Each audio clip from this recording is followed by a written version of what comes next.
Bonjour, je suis Marianne de Kamala Yoga et aujourd'hui je vais te parler des siddhis. Alors les siddhis, c'est quelque chose dont on n'entend pas souvent parler et qui est pourtant intrinsèquement lié à la pratique du yoga et à la pratique de la sadhana. La sadhana, c'est la pratique spirituelle.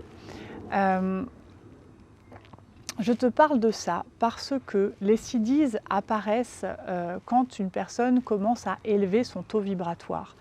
Or, une personne qui pratique le yoga de manière assidue et régulière augmente son taux vibratoire de manière systématique. Donc il est possible que tu te trouves confronté aux situations que je vais décrire plus tard. Ça peut donc t'intéresser. Alors les siddhis, qu'est-ce que c'est? Dans les textes anciens du yoga, ils sont décrits comme des dons qui peuvent apparaître quand les yogis ont pratiqué beaucoup la méditation et la contemplation, ou bien tout simplement quand l'énergie de la Kundalini commence à se réveiller suite à une pratique régulière des asanas et des autres aspects du yoga. Ces dons, donc il y en a plusieurs, je crois qu'il y en a 35 qui sont répertoriés dans les textes anciens. Et donc je vais te donner les 8 principaux. Alors il y a celui qui est de devenir tout petit, de pouvoir prendre une forme toute petite. Celui qui est le pouvoir de devenir léger comme une plume. Celui qui est le pouvoir de devenir immense. Celui qui est le pouvoir d'obtenir tout ce que l'on veut, celui qui est de développer des dons de clairvoyance.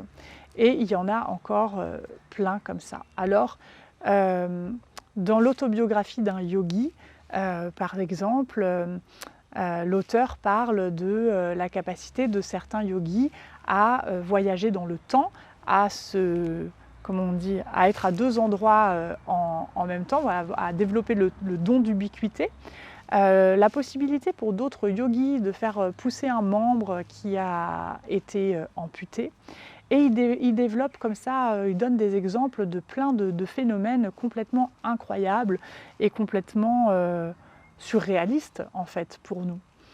Sauf que lui, il en parle au premier degré. Et effectivement, dans les textes donc, anciens du yoga, ces siddhis ne sont pas décrits comme des choses extraordinaires, mais plutôt comme une étape habituelle dans l'évolution des yogis et des yoginis. Alors, je voudrais parler de ça parce que moi aussi, quand j'ai commencé à la pratique du yoga, les siddhis, ça me paraissait quelque chose de lointain, voire quelque chose d'imaginaire. Et il se trouve que j'en ai fait moi-même l'expérience. Alors, je n'ai jamais fait repousser mon bras, je n'ai pas le don d'ubiquité, je ne me suis jamais transformée en très très grande et je ne suis jamais devenue aussi légère qu'une plume. Mais par contre, ce que j'ai pu constater, c'est un très grand développement de ma sensibilité, jusqu'à pouvoir capter des choses de l'invisible, jusqu'à pouvoir communiquer avec des personnes décédées ou des personnes qui sont dans d'autres dimensions. Et ça fait partie des siddhis décrits par les yogis. Et ça m'a aidé d'avoir lu ces textes anciens, de savoir que c'était arrivé à d'autres yogis, d'autres yoginis avant moi, parce que sans ça, j'aurais peut-être tout simplement pensé que je débloquais complètement.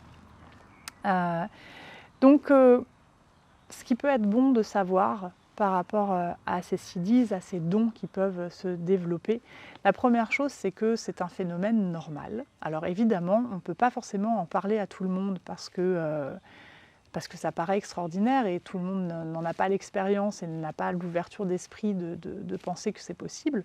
Mais en tout cas, savoir déjà pour soi-même que c'est normal et qu'on n'est pas en train de devenir fou. C'est simplement le taux vibratoire qui augmente et qui donc transforme nos capacités, notre façon d'être, nos possibilités de réception, comme la sensibilité à laquelle on peut être réceptif à tout ce qui nous entoure. C'est un phénomène normal. Et la deuxième chose, c'est aussi de ne pas y apporter trop d'importance. Les yogis, quand ils décrivent les siddhis, ils ne décrivent pas ça comme un but à atteindre, mais au contraire comme un piège. Ils disent que c'est un piège, des pièges pour nous détourner du chemin qui va vers l'éveil. Et effectivement, ça peut être un piège quand on s'arrête à ces détails et qu'on s'imagine être devenu super fort. Par exemple, moi je pourrais me dire, bon bah voilà, c'est super. J'ai réussi à parler avec une personne défunte, j'ai réussi à parler à mon guide, je suis au-dessus de la normale, je suis dotée de dons absolument incroyables, je suis une personne fantastique. Et à ce moment-là, je tomberais dans l'ego. Et tomber dans l'ego, c'est le contraire en fait du cheminement sur la voie du yoga.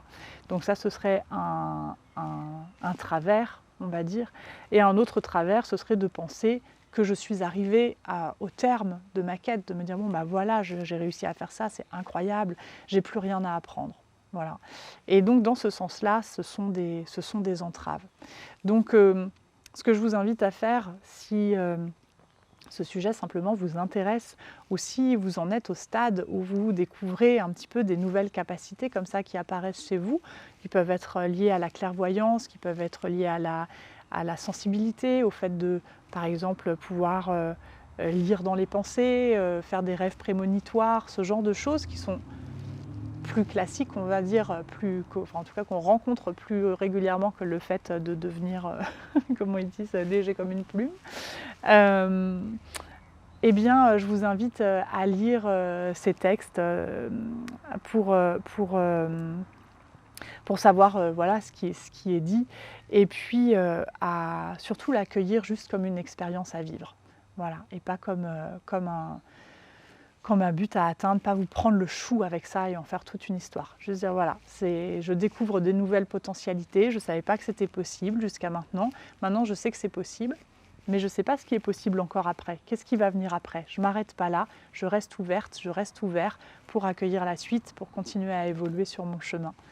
Voilà, c'est un petit peu la réflexion que je voulais faire pour le moment.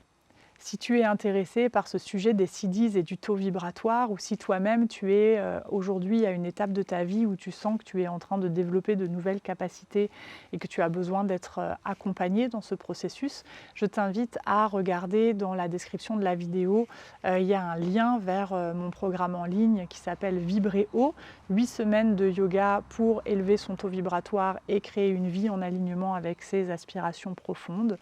Et dans cette formation, je transmets des outils pour augmenter son taux vibratoire de manière consciente et douce, que ça puisse se faire dans la douceur. J'explique aussi comment jouer avec la loi de l'attraction, avec la vibration, avec la création de réalité, pour pouvoir utiliser ces capacités, cette sensibilité, non pas pour nourrir l'ego, mais pour mettre à profit ces outils pour créer une vie en alignement avec ses aspirations profondes, avec les aspirations de son âme, et donc continuer à évoluer sur le chemin spirituel. Si ça t'intéresse, je te laisse jeter un œil. Voilà, j'espère que cette vidéo a été nourrissante, et je vous dis à très bientôt pour une prochaine vidéo. Belle journée!